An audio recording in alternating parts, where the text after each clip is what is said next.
If you've ever created speed ramps on the edit page in DaVinci Resolve, you know how frustrating it can be. Getting the ramp to look smooth was often harder than it should be, and getting it synced to the beat could take even longer. And then you end up fixing the timeline instead of editing. Resolve 21 finally addresses those issues, making it easier to create smoother speed ramps, dial in the timing, and make adjustments without constantly pushing other clips around on the timeline. Let me show you what's changed. The main issue with the old method was timing. If you're cutting to music and trying to place a speed ramp on a beat, even a small change could increase the length of the clip. That could throw off the cut because a lot of times it would overwrite the clip that came after it. So instead of just adjusting the ramp, you also had to go back and fix the timing of the edit. Resolve 20 gave us better curve controls, but it didn't fully solve the problem. Let's take a look at the new option that Resolve 21 has put out and see how useful it really is. If you want to follow along with the same workflow I use for car edits, I've put together a free DaVinci Resolve workflow pack. It includes the settings, tools, and workflow shortcuts I use to edit automotive footage faster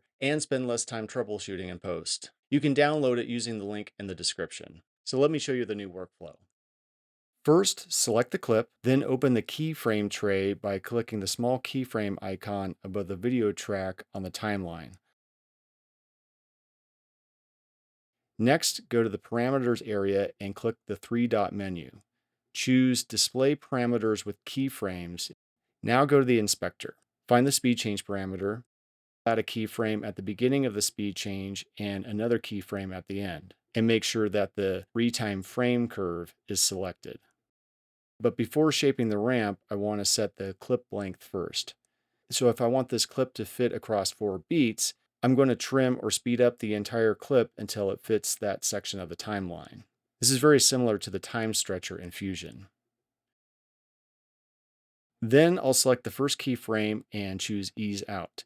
That brings up the Bezier handles. Now I can pull the handle and shape how the clip accelerates.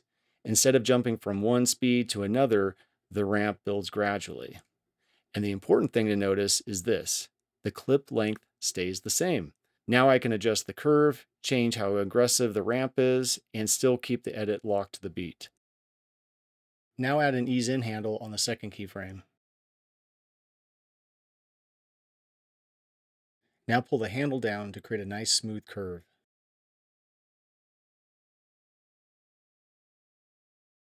Now let's do an S curve or fast, slow, fast ramp.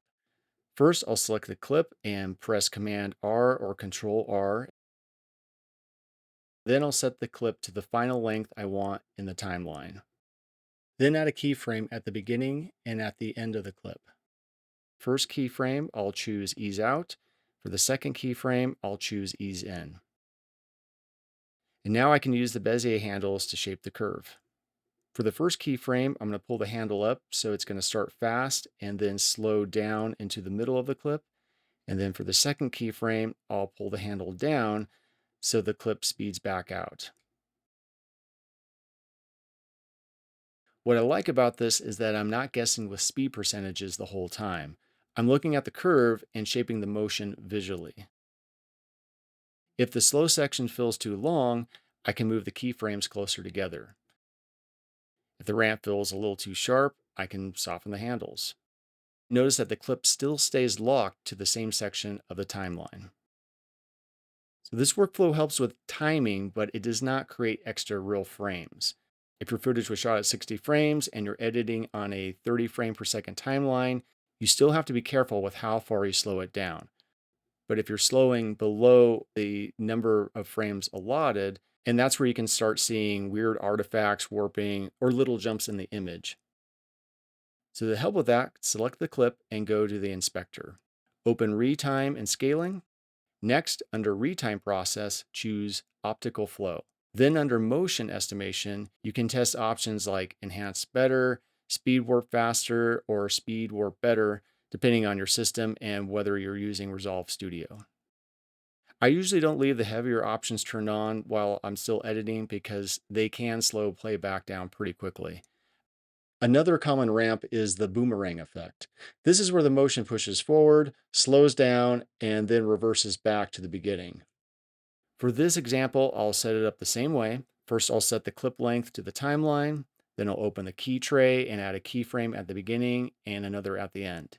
Again, I'll set the first keyframe to ease out and the last keyframe to ease in. I'll take the last keyframe and pull it down so it lines up closer to the starting value. That makes the motion return back toward where it started instead of just continuing forward.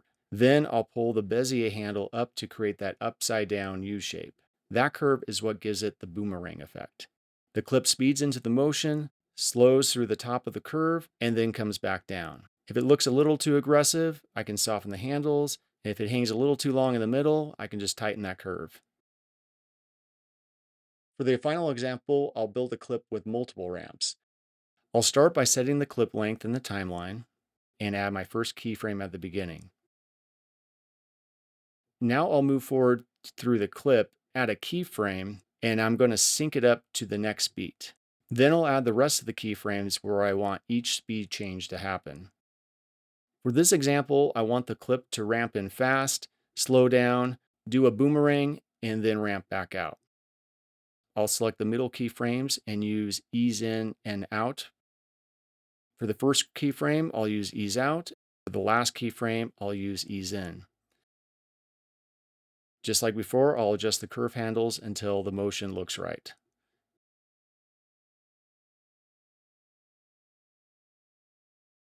I'm curious to hear what your thoughts are and if you've experimented with this new workflow. Do you prefer the new way or the old way? Let me know in the comments. And if you want to download my free DaVinci Workflow pack, you'll find a link in the description. If you found this video helpful, go ahead and give it a like. And if you want more car videography and DaVinci Resolve tutorials, go ahead and hit subscribe.